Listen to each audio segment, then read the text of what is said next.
We as EPP, we know what we owe the Americans, as Supreme Commander Eisenhower and American soldiers brought freedom and democracy back to Europe. Reagan's call to the Soviet Union, tear down this wall in 1987, brought freedom and democracy also to Central and Eastern Europe. On the other hand, what happened in the White House 2 weeks ago was simply a scandal. To say Ukraine is responsible for the war is simply a lie. And even with our long history with our US friends in mind, we must call a lie a lie.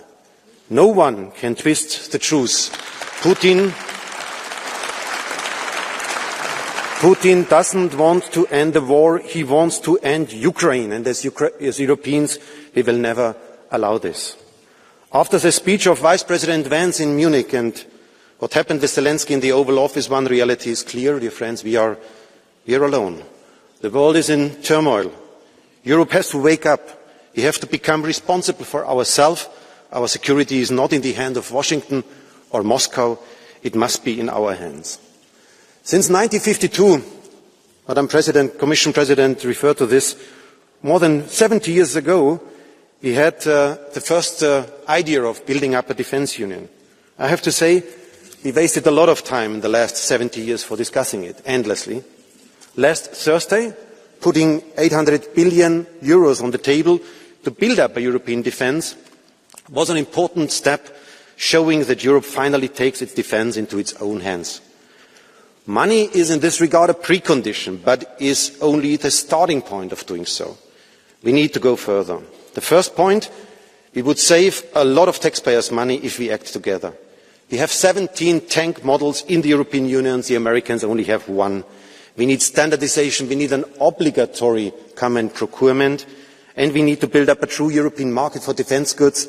There's also further mergers in the industry side. This is not yet fully foreseen in the plan of Thursday. Secondly, we need joint European projects like a missile or drones defence system, especially in the east side of Europe. A cyber defence brigade, where everybody understands that cyber is not anymore a national issue. A satellite surveillance system, where we are not anymore depending on US data, and every European citizen would immediately understand it's better to do these kind of investments together. I would love to see then parts of the troops with the European flags on their uniform. This is not yet foreseen in the plans of last Thursday. And Europe has to answer the offer of France to define the French nuclear shield as a kind of a European shield. This is not yet part of the plan of last Thursday. And imagine for a second Trump finally would invite Europe to go to the negotiation table, to Saudi Arabia. Who would represent then Europe? Commission President, ? Council President, High Representative, Merz, Macron? Who would speak on behalf of Europe? And on which base he or she could then speak and act? Unanimity as a precondition for having a voice, then in Saudi Arabia. Dear colleagues, that shows clearly we are ridiculous. We are not up to the task in this moment of time to give a proper answer.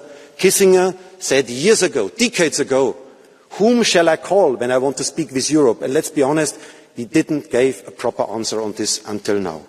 Europe stands at a self-defining moment.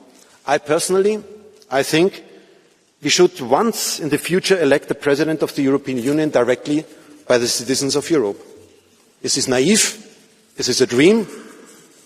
I think without dreamer, as Adenauer, De Gasperi, Schuman, Václav Havel and Wałęsa, no one of us would sit today in this chamber of the European Parliament.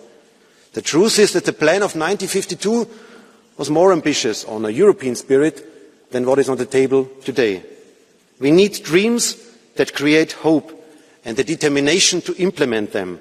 This method brought 70 years of peace and then finally the reunification of the European Union 35 years ago. And finally, dear colleagues, because of the European Defence Union, the purpose is to defend our democracy. Even more democratic legitimacy of the process is needed. The Parliament must be fully involved. Bypassing the Parliament with Article 122 is a mistake. Europe's democracy stands on two pillars. It's the citizens and it's the member states. We need both for our security.